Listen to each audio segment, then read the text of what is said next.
Yes, പൊതുദർശനം ആരംഭിച്ചു കഴിഞ്ഞിരിക്കുന്നു ദർബാർ ഹാളിൽ. സിജോ വി ജോൺ ഉണ്ട് അവിടെ ദർബാർ ഹാളിൽ നിന്ന് വിവരങ്ങൾ നൽകാനായി. സിജോ, അല്പസമയം മുൻപ് മുഖ്യമന്ത്രി ഉൾപ്പെടെയുള്ള പ്രധാനപ്പെട്ട നേതാക്കളെല്ലാവരും തന്നെ അന്തിമോപചാരം അർപ്പിച്ചു കഴിഞ്ഞിരിക്കുന്നു.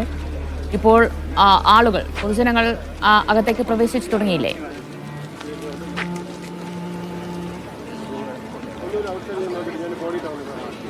ദിവ്യ, പൊതുജനങ്ങൾ അകത്തേക്ക് പ്രവേശിച്ചു തുടങ്ങിയിട്ടുണ്ട്.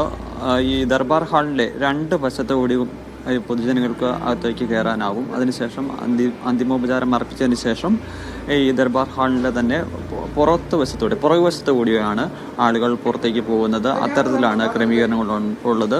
അതായത് വലിയ തിരക്കുകൾ ഉണ്ടാകാതെ ഇന്നലെ പാർട്ടി ഓഫീസിനടുത്ത് ഒക്കെ എത്തിക്കുന്ന സമയത്ത് ആദ്യഘട്ടത്തിൽ ആളുകൾ കൂട്ടം കൂടി നിന്ന് ആളുകൾക്ക് അങ്ങനെ കയറാൻ സാധിക്കാത്തൊരവസ്ഥയുണ്ടായിരുന്നു. പക്ഷേ ദർബാർ ഹാളിലേക്ക് മൃതദേഹം കൊണ്ടുവന്നപ്പോൾ പൊതുദർശനത്തിനായി വളരെ ക്രമീകരണങ്ങൾ ഏർപ്പെടുത്തിയിട്ടുണ്ട്. കാരണം അന്തിമോപചാരം അർപ്പിച്ചതിന് ശേഷം തിരക്കുകൾ ഉണ്ടാക്കാതെ ആളുകൾക്ക് പുറത്തേക്ക് പോകാൻ പറ്റുന്ന രീതിയിലാണ് ഇവിടെ ക്രമീകരണങ്ങൾ ഏർപ്പെടുത്തിയിരിക്കുന്നത്. പൊതുജനങ്ങൾ ഇപ്പോൾ അന്തിമോപചാരം ഉണ്ടാക്കിയെങ്കിലും പിന്നീട് ഒരു പുതിയ വിഎസിനെയാണ് നാം 96-ന് ശേഷം കാണുന്നത്. പരമ്പരാഗത കമ്മ്യൂണിസ്റ്റ് ശീലുകൾക്കപ്പുറത്തേക്ക് കടക്കാൻ വിഎസിന് തൻ്റെ അവസാന കാലഘട്ടത്തിൽ കഴിഞ്ഞു എന്നുള്ളതാണ് മറ്റ് നേതാക്കളിൽ നിന്നും അദ്ദേഹത്തെ വ്യത്യസ്തനാക്കുന്നത്. പലപ്പോഴും നേതൃത്വത്തിലുള്ള ആളുകൾ എല്ലാ പാർട്ടികളിലും വാർദ്ധക്യത്തിലേക്ക് അടുക്കുമ്പോൾ തളരുന്നതാണ് നാം കണ്ടതെങ്കിൽ ഒരു പുതിയ വിഎസ് എന്ന സൂര്യൻ ഉയർന്നു വരുന്നതാണ് കേരളം കണ്ടത്. അതിൻ്റെ ഭാഗമായി പരിസ്ഥിതി സംരക്ഷകനായി വിഎസ് മാറുന്നു, അഴിമതിക്കെതിരായ പടവാളായി മാറുന്നു, സ്ത്രീകളുടെ അവകാശങ്ങൾക്ക് വേണ്ടിയുള്ള പോരാട്ടിയായിട്ട് മാറുന്നു. അത്തരത്തിൽ ഒരു പുതിയ ആശയങ്ങൾ, പുതിയ മുദ്രാവാക്യങ്ങൾ, ജനകീയ മുദ്രാവാക്യങ്ങൾ മുന്നോട്ട് വെച്ച വിഎസിനെ ആയിരിക്കും കേരളം ഭാവിയിൽ ഓർക്കുന്നത്. പഴയ കാർക്കശ്യക്കാരനെ ആയിരിക്കുകയില്ല. അതുകൊണ്ട് തന്നെ അദ്ദേഹത്തിൻ്റെ വിയോഗം നമുക്ക് വളരെയധികം ദുഃഖമുണ്ടാക്കുന്നുവെന്ന് മാത്രമല്ല, ഒരുപാട് ചുമതലകൾ നമ്മളെ ഏൽപ്പിച്ചിട്ടാണ് വിഎസ് കടന്നു പോകുന്നത്. കാരണം ഇന്നത്തെ കാലഘട്ടത്തിൽ ഇത്തരത്തിലുള്ള എല്ലാ പ്രശ്നങ്ങളും രൂക്ഷമായിരിക്കുകയാണ്. ആ രൂക്ഷമായ പ്രശ്നങ്ങൾക്ക് മുമ്പിൽ പതറാതെ നിൽക്കുക, മരണം വരെയും സമരം ചെയ്യുക, വിട്ടുവീഴ്ച കൂടാതെ സമരം ചെയ്യുക എന്ന രാഷ്ട്രീയ തത്വത്തിൻ്റെ ആൾരൂപമായിരുന്നു വിഎസ് അച്യുതാനന്ദൻ.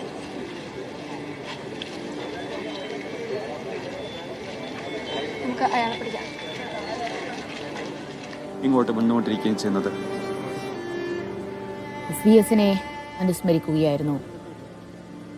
പ്രമുഖർ ഇപ്പോൾ പൊതുദർശനം പുരോഗമിച്ചു വരികയാണ് ദർബാർ ഹാളിൽ. ആളുകളിപ്പോൾ ദർബാർ ഹാളിനകത്ത് കയറി അന്തിമോപചാരം അർപ്പിച്ച് മടങ്ങുകയാണ്. വരുന്നവരെല്ലാം അദ്ദേഹത്തെ കണ്ട് മുഷ്ടി ചുരുട്ടി അഭിവാദ്യം അർപ്പിക്കുകയാണ്. അത്രയധികം അടുപ്പം ഓരോരുത്തർക്കും വിഎസിനോടുണ്ട്.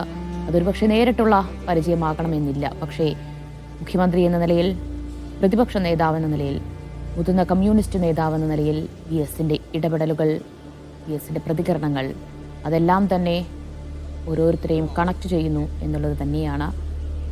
ഇന്നലെ AKG പഠന ഗവേഷണ കേന്ദ്രത്തിലും പൊതുദർശനത്തിന് വെച്ചപ്പോൾ 10,000-കണക്കിന് ആളുകളായിരുന്നു അദ്ദേഹത്തെ ഒരു നോക്ക് കാണാൻ, അന്തിമോപചാരം അർപ്പിക്കാൻ എത്തിച്ചേർന്നത്.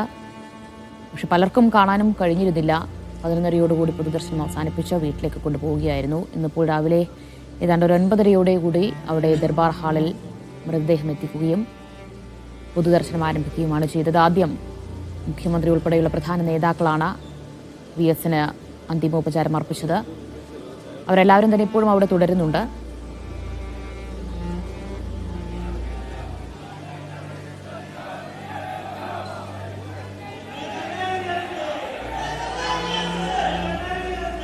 ദർബാർ ഹാളിന് പുറത്ത് RB സനൂപ് ചേരുകയാണ്. സനൂപ്, ആളുകൾ എത്തിക്കൊണ്ടേയിരിക്കുകയാണോ? വലിയൊരു ജനപ്രവാഹം തന്നെയാണോ ദർബാർ ഹാളിലേക്ക്? വരുന്നവർക്കൊക്കെ വിഎസിനെ കുറിച്ച് എന്താണ് പറയാനുള്ളത്?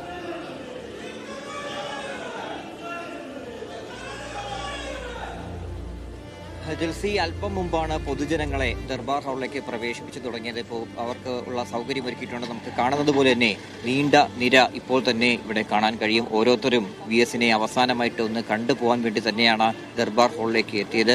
വിഎസിനെ കാണാൻ അവസാനമായി എത്തിയതാണ്. വിഎസിനെ കാണാൻ എത്തിയതാണ്. ഇത്രയും നല്ലൊരു മുഖ്യമന്ത്രി കേരളം കണ്ടിട്ടില്ല. ഞാൻ നെയ്യാറ്റിൻകരയിൽ നിന്ന് ഒരാളാണ്. സഖാവിനെ കാണാൻ വേണ്ടിയിട്ടാണ്. സഖാവ് സമര ധീരനാണ്, ഞങ്ങളെ ചങ്കാണ്, കരളാണ്.